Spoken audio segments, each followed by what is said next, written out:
Alright, so now we'll go into your jets and skating. And but one thing before we talk about that is one thing I forgot to mention about my physical setup. So the chair I'm sitting in is it's cushioned, but they're pretty rigid cushions, and it's also a very heavy chair, and the armrests are made of wood, so it's all very stable feeling.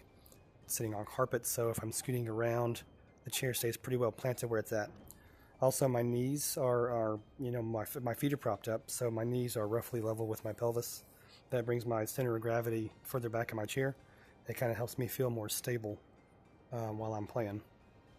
So when it comes to the drills jets, well, the hoppers jets accelerate going up, the rooks jets side to side, the gold rush forward.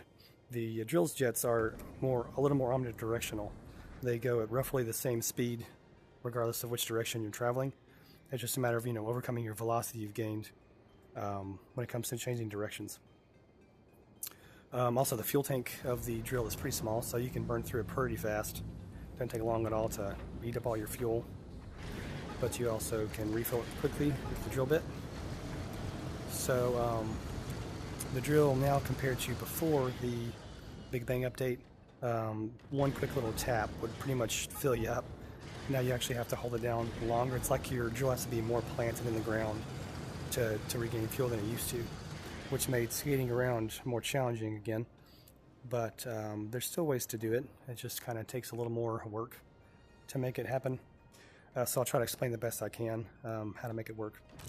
One thing I'm going to try to explain that's kind of tricky to make sense of is when you're jetting around. Let's say I'm jetting this direction quickly, and I'm turning slightly while I'm doing it, and my turning locks up. To continue jetting quickly that way, it's like sometimes I might need to pull my jets this direction to continue speeding off in that direction if I'm already traveling that way.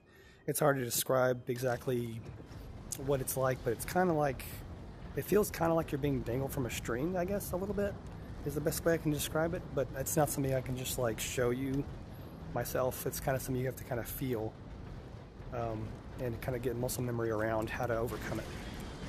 Excuse me. So I'm just going to jet around for a bit here. Try to watch my hands and see how much work my hand's doing here. Because I know the center of the viewpoint you get on this recording is going to be pretty small.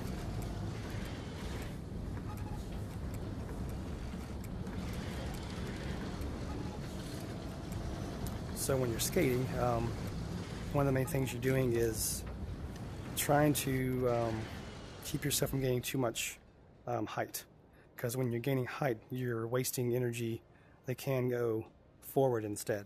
So what I mean by that is, let's say I'm doing a little hop jump here to start my skate, and I want to tap my jets again so that upward energy gets transferred into lateral speed instead. So every time you're doing the skating, it's kind of a battle of that constantly, of regaining fuel and keeping your energy low to the ground, and also watching out for all the holes, because you can snap your legs off easy. So you kind of have to pick which slopes to try to fuel up on. And like, I don't want to try to gain fuel on this slope here because I hit him up, because it's going to end up squashing your speed real fast. There's unexpected things that'll happen, and that's part of it. You kind of have to go with the flow. Like if I suddenly bump in the air, I'm going to try to work with that bump to see where I can continue skating. You have to be flexible with the paths you choose, because I mean, unless you've somehow fully memorized every bump, you're going to have to kind of make it up as you go. You'll get to where you learn certain pathways that you can kind of do relatively the same every time, but I mean, it just depends on what you're doing and what you're fighting and what your goal is, really. If I'm just trying to swoop in and distract and get out of there, I may try to find a smooth path so I don't get stuck on something. But if I'm going in to cause damage, I may just go straight for it, get there as fast as I can and get behind the enemy and try to jump up on top of them from behind. We'll get into some drilling later on. Really, skating, once you get the skating down pat, your drilling will be a lot more efficient. because you're doing so much work with skating that you get good with your jet management and all that. I'm going to continue skating for a minute. I'm not doing the best skating, I'm just trying to get an example here while I'm trying to talk at the same time. I'm not really thinking about where I'm going, I'm just picking random paths as I'm going. Like all this, I'm going to just skip over because it's a lot of stuff that's going to hang me up.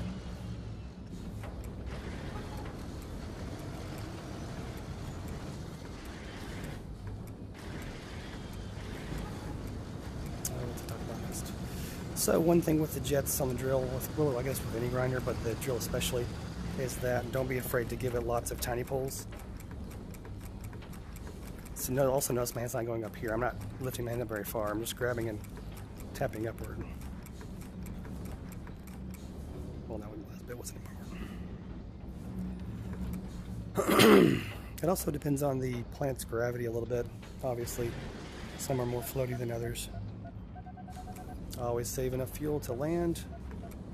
Your goal is to not have the alarm going off when you're landing.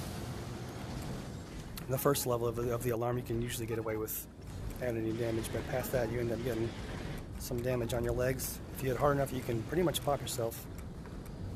Same as when you're skating, you got so much speed and momentum going that you can pop yourself pretty easy if you're not careful with what you're hitting. Also, if you notice, I'm jetting sideways mostly. I don't travel forward very much. You're also a tripod, so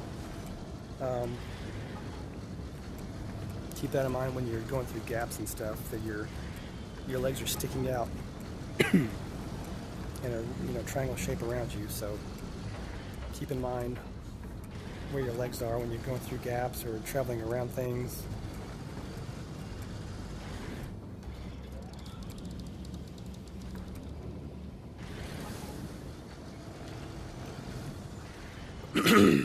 Now, excuse me. Allergies are acting up. This is beautiful Tennessee weather. It's got me sounding like the one-eyed longhorn flying purple people eater. Alright. Also know when to let off your jets. Like you don't want to be, not jets, sorry, your downward jets. So your drill, downward jets, you don't want to be tapping those when you're going off the edge of the cliff if you're trying to keep speed. That'll push you down too fast. And hold torso. Yeah, eventually you're just going to pop yourself from skating, so obviously your time in the drill is limited if you're doing this, but just try to get 2 to 3 kills per drill you've got.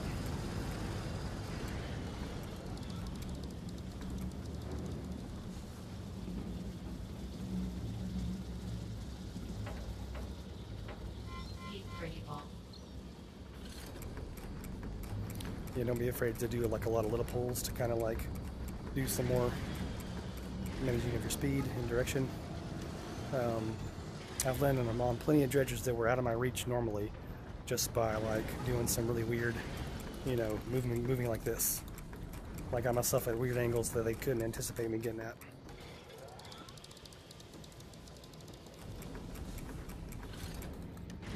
And just keep in mind, I'm also keeping my hand roughly in this sphere of space here if I can. So I'm not getting like way out here, way over there, way up there. You're trying to keep it kind of close to yourself if you can, which is why I take my elbow kind of to my side.